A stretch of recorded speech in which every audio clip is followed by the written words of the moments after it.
When was the last time you dropped some Mentos in Diet Coke? What happened? It went kablooey, right? No, no, no. What really happened there? Did the Mentos magically explode and force Coke fizzing out the top? Or did some kind of chemical reaction actually occur? Actually, in reality, it's quite neither. So what really happens when you drop Mentos into Diet Coke? Well, let me ask you another question first. When was the last time you watched some actual Mythbusters? Look at a Mentos close-up, and it's like the surface of the moon. And that might be the candy key. Drop one in cola, and every tiny crater provides a site where a CO2 molecule can change to gas. Because Mentos are so pitted, the theory is that millions of CO2 bubbles are formed in a very short space of time. And because the candy sinks and this rapid release of gas happens at the bottom of the cola, you get that famous fountain.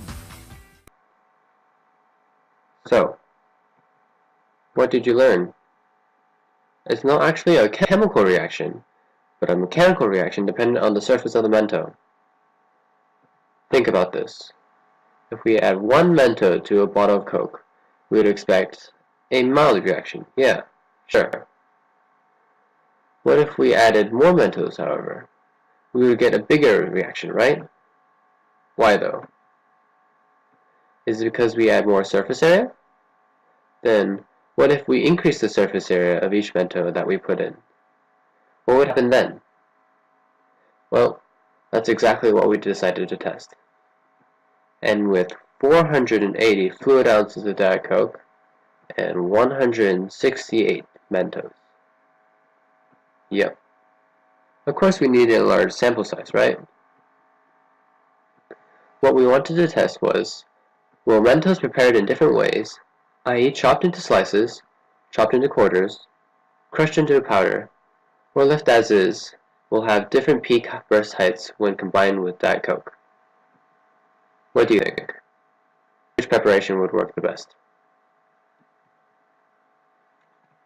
Well, after unloading our ammunition and preparing for the rain, it was bombs away.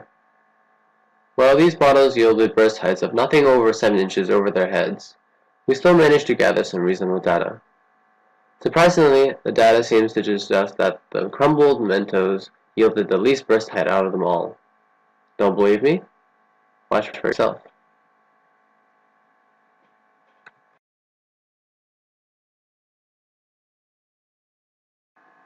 Despite the seemingly straightforward results, however, our chi-squared test for goodness of fit concluded that the burst heights of the modified Mentos were not significantly different from the original Mentos. Shucks. Many sources of error could have arisen from this project. To name a few, windy environmental conditions, uneven Mentos pouring, and thirsty children. As for further studies, different combinations of volumes of Diet Coke and Mentos, different bottle shapes and nozzles, and various other carbonated beverages could have been used. Alternatively, students could have been more creative, as shown here.